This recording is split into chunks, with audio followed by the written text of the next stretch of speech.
Just last Friday, the Washington Post ran an opinion piece taking the administration to task for lacking a plan on just how we start to dig our country out of this financial crisis.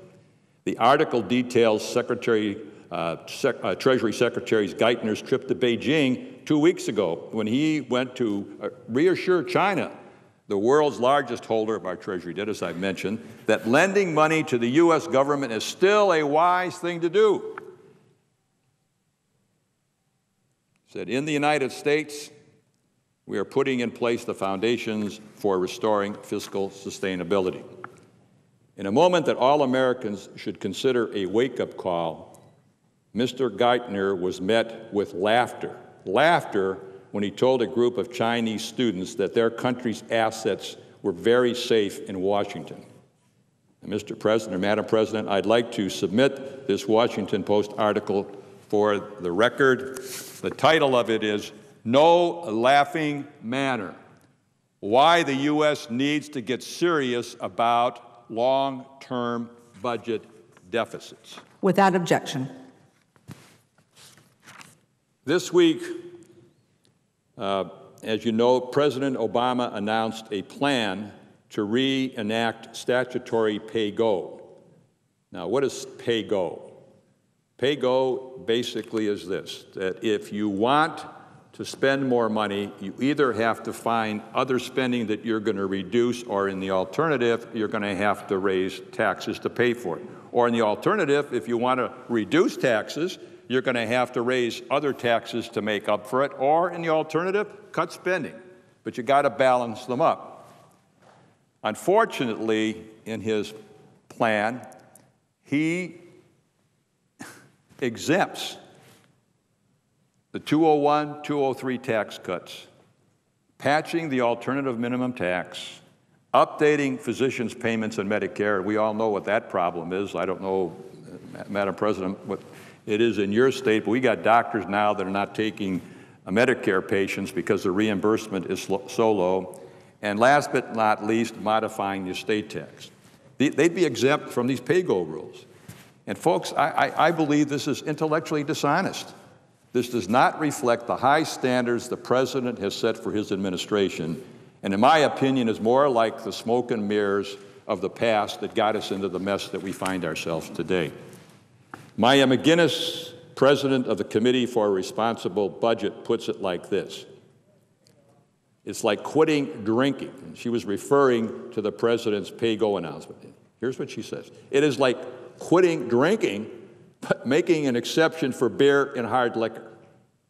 Exempting these measures from pay-go would increase the 10-year deficit by over $2.5 trillion. And this is still her quote. The end of the quote is, that's not fiscal responsibility. Today, I'm reiterating my call for President Obama and Congress to enact the first pillar of meaningful tax and entitlement reform through the enactment of the SAFE Commission Act. I'm asking my colleagues and their staff to step up and look at this legislation and read the Dear Colleague letter that Senator Lieberman and I sent this last week with materials from the Peterson Foundation. Those materials for a senator or for staff members really lay out what I'm talking about today. In addition, there's a DVD that's called IOUSA that was put together by the Peterson Foundation. I think it takes about an hour to look at it, but I don't know anything that's out there today that really depicts our financial crisis as that DVD does.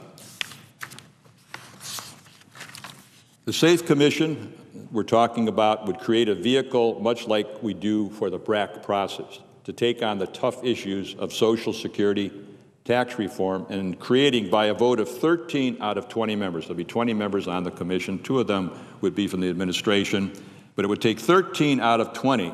And if we have 13 out of 20, the recommendations would be fast-tracked through a special process and brought to the floor of both chambers. In other words, we'd give it expedited procedure, and then we'd have to either vote up or down, just as we do on the BRAC process. It would break the logjam in Washington and show the American people and the world that we are serious about getting this nation back on track.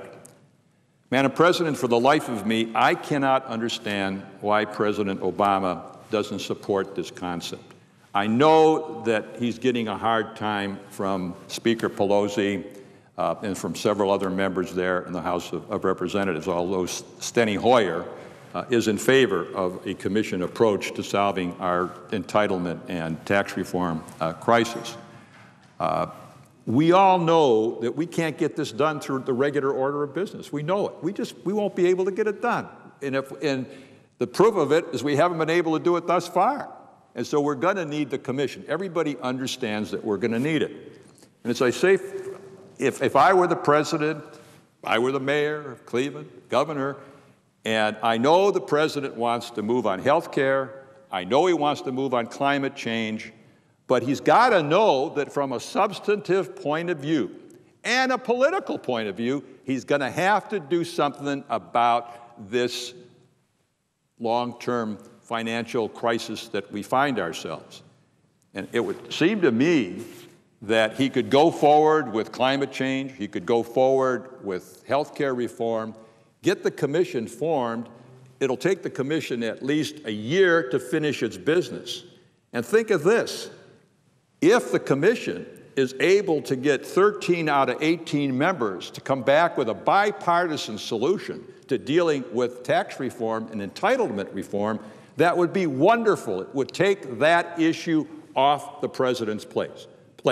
In other words, sooner or later, our president and his party are going to have to face up to the fact that the people of America are really worried, and so are the people of the world, about us doing something about tax reform and entitlement reform. And wouldn't it be great? I mean, if I was governor, as I was for 8 years in Ohio, and somebody said, Governor, you know what? You got a real problem. And what we're going to do is we're going to put a commission together on a bipartisan basis, and we're going to come back with recommendations to get the job done. I'd kiss them and say, wonderful. I could kind of forget about it, except for 2 people that were in the administration that were working on it. And if they came back with a bipartisan solution, wow, get it through Congress, and we deal with the substantive problem, and we get a big, big political problem off our plate when I'm going into the next presidential election. So I just hope that there's some more thought being given by the administration, more thought given by the Congress. You know, we all say, oh, yeah, we're concerned about the national debt. We got to do something about it. But when you go home, what are you going to point to the people, your constituents? How are you going to point to? What are you going to point to and say, you know, I'm sincere about this. I want to do something about it. And then they're going to ask you, well, what did you do? And I think one of the things that you can do is say, I supported a commission, a bipartisan commission. They're going to go to work during the next year. They're going to come back with recommendations. And this is the way we can deal with this problem that's going to be such a burden on the future of our country. You know, I came here in '99, and one of the reasons I came here was to deal with our deficits and with reducing our national debt. And I was real happy in the first couple of years. Madam President, you won't believe this, but in '99 we reduced the deficit by $1 billion. Really, and didn't use Social Security. The next year we did it by $284 billion. That was 2000. And 2001 we just took off. And we find ourselves where we are today. Now I'm going to be leaving this place at the end of next year. I have 3 children. I have 7 grandchildren. And I happen to believe that just like the pages that are here today in this room, that they're going to have to work a lot harder than I did in order to maintain the standard of living that I've been able to have, because the competition in the world today is a lot keener than it was 15 or 20 years ago. So they're just going to have to work harder than they've ever had to work before to maintain the kind of standard of living that we'd like to have for them and for my children and grandchildren. But if you think about it, if we don't deal with this problem I'm talking about today, we're going to lay on their back taxes that will break their back. So you put them in a position where they're going to have to work harder to maintain a decent standard of living, and then what we're saying to them, we're going to let you pay for those things that we weren't willing to do without or pay for on our own. And to me, that's absolutely immoral. It's absolutely immoral. And one of the things that I would hope is, and I feel like I'm a broken record, but I would hope that the Holy Spirit would somehow enlighten us to face up to this very serious responsibility. One that if we don't face up to, will have devastating impact on the future of our country and our children, grandchildren. I yield the floor.